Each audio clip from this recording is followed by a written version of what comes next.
By now, you've probably heard that living or retiring in Mexico is attractive for many reasons. For starters, you have a lower cost of living, great weather, fantastic food, the warm Mexican people, strong family values, affordable healthcare, and it's truly a welcoming culture to foreigners of all ethnicities and backgrounds. And while it is true that you can lower your cost of living by moving to Mexico, it shouldn't be the only reason that you end up living here. So today, I'm going to share with you the topics that you need to consider before moving to Mexico, because Mexico isn't for everyone. So let's get started.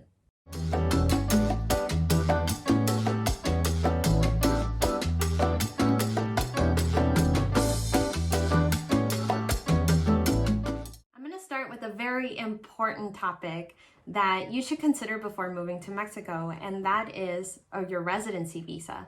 Now, the ease of obtaining residency in Mexico is truly one of the main reasons that expats consider moving here. When you compare Mexico to countries like Portugal, Spain, Costa Rica, or other popular retirement destinations, Mexico's residency process is truly one of the easiest. But don't mistake that with meaning that just about anyone can qualify. Actually, as of 2022, you have to prove at least $2,600 a month, or about $3,200 Canadian in income for the Mexican government to even consider giving you residency. And while many people can live comfortably on $1,200 a month or less in Mexico, it isn't enough for you to be able to qualify for residency. Now, the good news is that you can be a tourist for quite some time before you even have to decide if living in Mexico is the right move for you.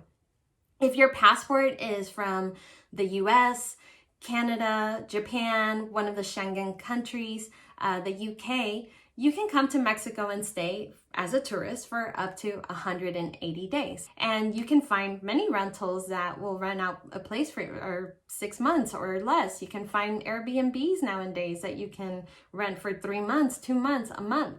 So you can check out a lot of different places in Mexico and do a true scouting trip before you even go through the process of residency. Also, in regards to residency, many other countries around the world require a clean or clear background check to qualify you for residency. However, Mexico does not. Another topic to consider before you move to Mexico is healthcare.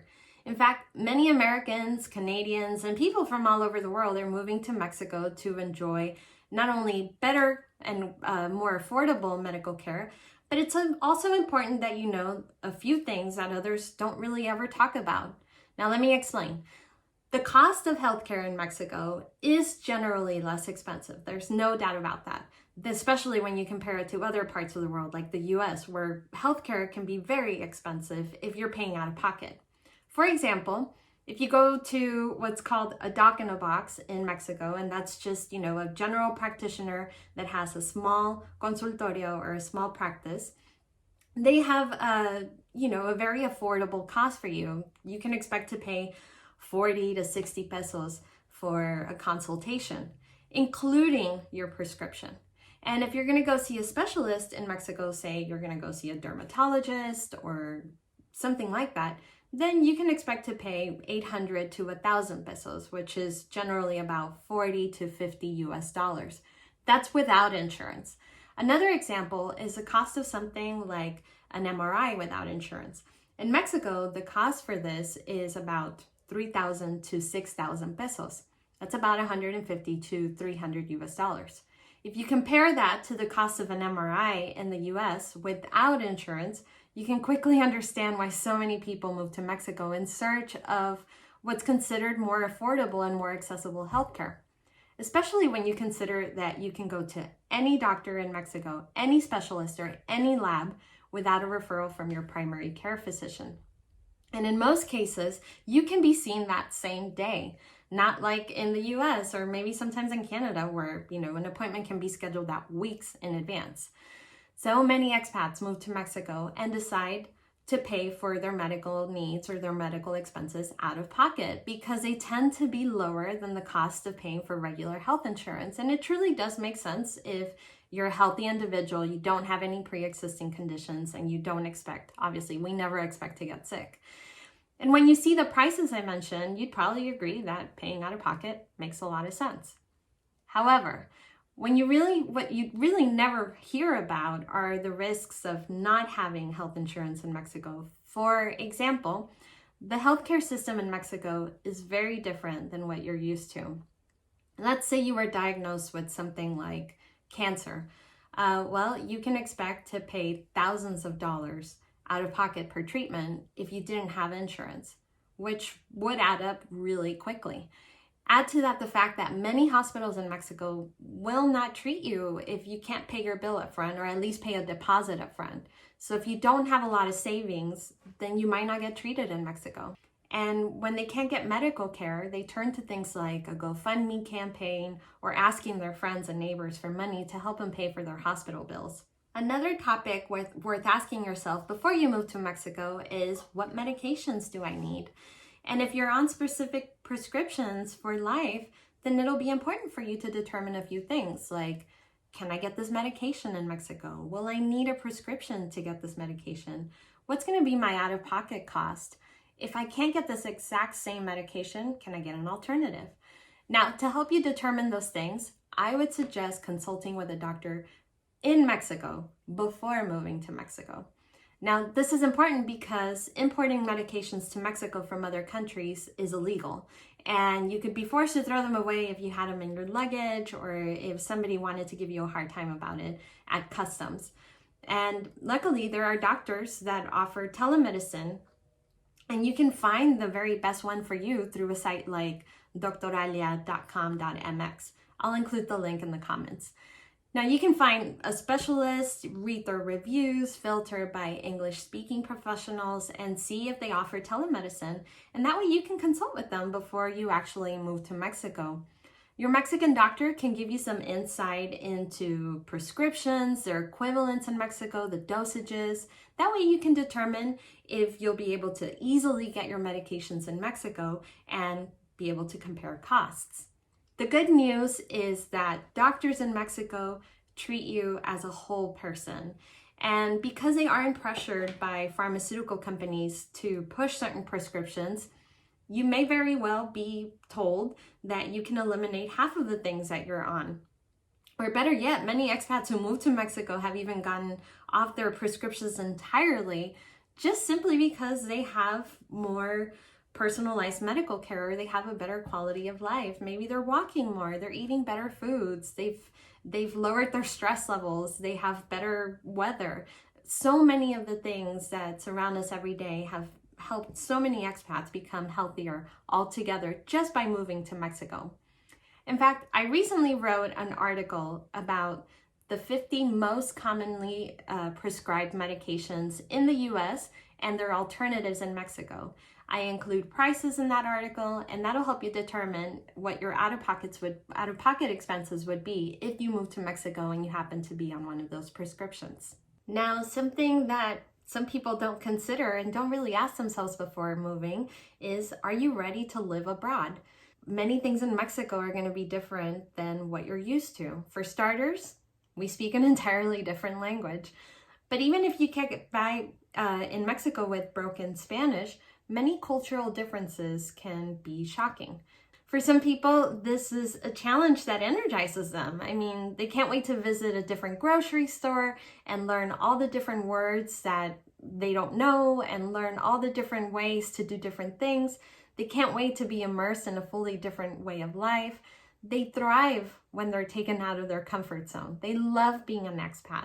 But there's also a large number of people who aren't ready to be an expat.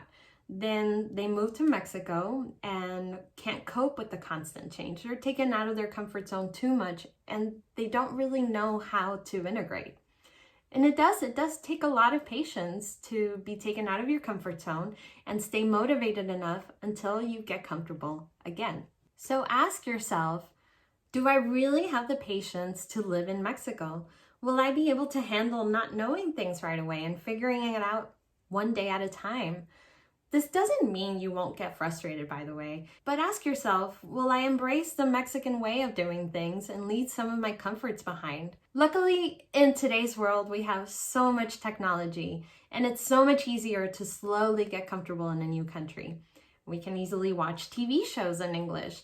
We can easily FaceTime family members back home. We can quickly buy things on Amazon, and there's a lot of expat groups around Mexico that have regular get-togethers so you don't feel so alone and you can make new friends. Many grocery stores have a lot of the brands that we're used to seeing back home. And a lot of Mexican people are so friendly and welcoming that it's so much easier to integrate into society here. Being an expat today is way easier than it ever has before. Which brings me to my next topic, and that is integrating or accepting the culture of mañana. Now, I'm not really sure where this started out, but most Latin American countries all have the same culture of mañana. I figured it would be worth mentioning because this tends to be one of the most frustrating things that new expats experience when they move to Mexico. So let me explain. It's not uncommon in Mexico for people to be late to things like parties, dinners, get-togethers, events, and in some cases, even jobs. In Mexico, the culture is far more laid back than it is in the US. Community, relationships, quality of life really do matter. The rush of things isn't really a thing here. And the sooner that you can get comfortable around this, the less frustrated that you'll be. And even though Mexicans are some of the hardest working people that you'll ever meet, it doesn't mean that they prefer money over relationships. Now, if you think this video is helpful so far, please give it a like. This helps other new expats see my content, and hopefully it helps them with their move to Mexico. So let's get into the benefits of living to Mexico, right? Because we've talked about all the things that you have to consider before moving here. The benefits of living in Mexico far outweigh the frustrations. At the end of the day, if you ask any expat who has lived in Mexico for some time, the overwhelming majority will tell you of how much richer their lives have become since moving here. A lot of people are not only able to reduce their cost of living, but they may be able to retire sooner, or maybe work fewer hours so they can spend more time with their kids or do the things that you enjoy. Now, high-speed internet is widely available across Mexico, and with the increase in remote working, this gives you the chance to be location independent and have a new adventure in Mexico. When you live in Mexico, your overall quality of life will definitely improve. You'll get to experience the laid back and warmth of Mexican people. You'll get to enjoy a variety of different foods that you've probably never had before. You might be able to finally afford some household help, like a household cleaner, a gardener, or even someone to help facilitate some things in your life, like a home nurse or even a private driver. And you may be tired of the weather in your country. It may be cold most of the year, or maybe it's too hot most of the year. In Mexico, you can find your ideal weather, whether, if you want it to be pretty constant all year and you like 70-degree weather, you can move to the Central Highlands in Mexico. If you prefer 90-degree weather and hot all year round, then you can move to one of the beaches in Mexico. And there's a lot of different variances in between, but truly you can find your ideal weather. Plus, if you're not sure where in Mexico you want to live, you can always try out a few places for a few months before deciding. Renting a furnished place in Mexico is not only going to be significantly less expensive than most places in the US, but you won't have a problem finding furnished places that are in your budget. And in Mexico, you'll have a chance to finally have a doctor that treats you like a human being and not just a number on a chart.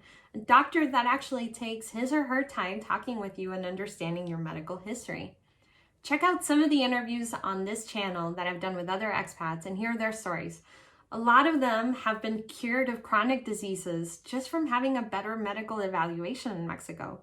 One of the expats didn't have much hope for her life. She didn't have a good diagnosis, and a doctor in Mexico was able to diagnose her with a disease that no other doctor in the US was able to detect. Now, today, she's 100% better and she's thriving.